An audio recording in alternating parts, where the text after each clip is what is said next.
Hey guys, Najm Lee here, CEO, creative director, and image lifestyle coach at the Vedic Image Group. Hope you guys are having an awesome day. So, in this video, I want to really quickly talk about what's going on with me. It's a personal video, but I want to share it with you guys because I guess a lot of things have been happening, and I know you guys are like, what's going on with her? Where is she? And yeah, so I said, breast cancer month is around the corner, or here. It's basically here. And I wanted to share with you what's going on with me, and I think it's a cool month to talk about it as well. For the past couple of weeks, I was in the hospital, and I think I was also in the hospital in July. And then a couple months before that, I was in the hospital, I think like in May, April, May. And then a couple months before that, I think around February, I was in the hospital. March, and toward middle of February, March. So it's like several times within 2013. And so I want to share with you that since I was a little girl, I think I was about 16 months old, I was diagnosed with sickle cell anemia. Yes. And if you don't know what that is, sickle cell is a blood disorder. Usually you'll see us in hematology, oncology offices, hospitals, or floors. It's a blood disorder, and usually we're connected in the cancer area of medicine, and because as well cancer has to deal with the cells and things of that nature, and more so other things going on depending on what kind of cancer you have. Sickle cell is not a cancer per se, but it's a part of it is where we're similar with cancer, is that we go through excruciating pain. And sickle cell, it basically has to do with the lack of oxygen that runs throughout our blood system, which is, the red blood cells carry oxygen throughout your blood, and when that doesn't happen quite well, what happens is our red blood cells turn into basically like forms of sickles, like icicles, banana sickles, something like this, in odd shapes, odd puzzle pieces, I would say.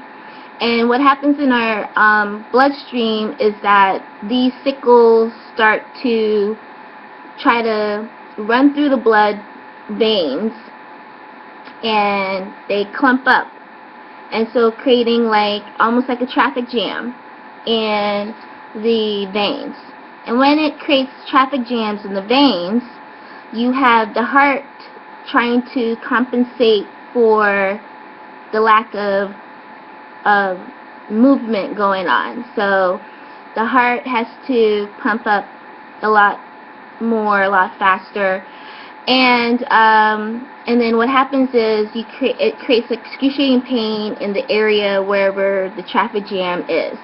So it could be in the legs, and the legs create in the bones, in the muscles, very, very excruciating pain. It could be sensitive to the touch. It can also be anywhere else in the body, from the top of the head all the way to the toe. Anywhere, anytime. A lot of times, to give any signals, it just can happen. And due to anything that's off balance, we're very sensitive. So our bodies, our emotions are very sensitive. So if it's too cold out, it will affect my body. If it's too hot out, it will affect my body. If it's very stressful environment, stressful people, negativity, it can affect my body. And so almost like a parameter. Very, very sensitive to every off movement. And it triggers what we call pain crises or crises. There are two types of sickle cell. There's SS and SC. SS is what I have. It's the full-blown disease. SC is not so much the full-blown disease. They may have certain crises sometimes, but not as frequent, not as often, not as hard. 1 out of 4 children in a family setup can and have sickle cell, and I'm one of those. So I got to be very careful of my diet, of who I'm around. I have to have a very positive environment. So I love really being near nature and living in nature, and that's where I live, where it's nice and calm and ain't nobody bothering me type of thing. And yeah, so I wanted to share that with you of my illness, and it's a life illness. I have been lucky enough, and I'm very, very thankful to the universe and to the Creator for allowing me to be here so long, because many sicklers do not live to very long. Some may live till they're somewhere in their teens. Some may live till probably early 30s, and some may live to early 40s. And because of really understanding the disease, many have been able to live longer, up into their 70s or so. I don't know past 70s, haven't heard any past 70s, but up until their 70s, yeah. I'm very fine with my illness. Me and my illness have a partnership, and I've learned to work together as a partner. Sometimes it wants to fight me, but we have a pretty good understanding, and you have to live that way. I'm a fighter, and I don't believe in slackness. And I try to do my best at everything I do, and that doesn't stop me from what I do as an owner of my business, the work that I do, and where I am. Because I think many of you who've worked with me, we've been outside in the coldest of the cold, raining, whatever.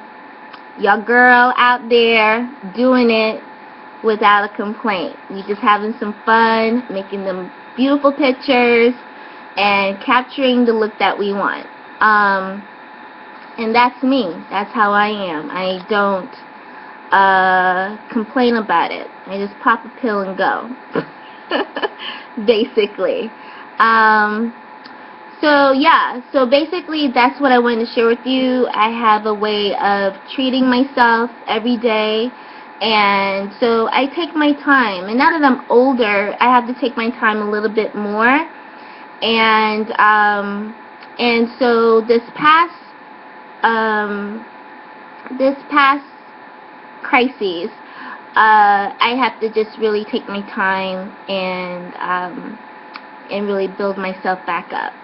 So it's not like when I was younger, you know, up, go, okay, no problem. But the older that I get, the more time I need to build myself more and recover from each crisis. So that is what I was talking about of recovery. And so I wanted to share you guys about my little life, and I hope it helps you in your life. I don't complain. This is what it is, and I take it, and that's what's up, and that's it. And we move forward. No pity, no anything like that, because this is just what it is. You know, sometimes you have to have a life partner. My life partner is my sickle cell, and I'm cool with that. So Anyways, if you want to know more about sickle cell, there's many websites out there about sickle cell, and I'll put a couple down on here. And if you want to talk to me more about it, if you have questions about it, I would love to answer your questions. Just leave your questions or comment in the comment box below, or in the description, or wherever. Y'all know where it is, down there. And I would love to talk with you more about, or answer your questions, or whatever that you have, per se. Alright, so I will talk to you soon. I hope that helps one of you out there. Just keep going, no matter what. You just gotta just do it, okay? Love you. Mwah. Talk to you soon.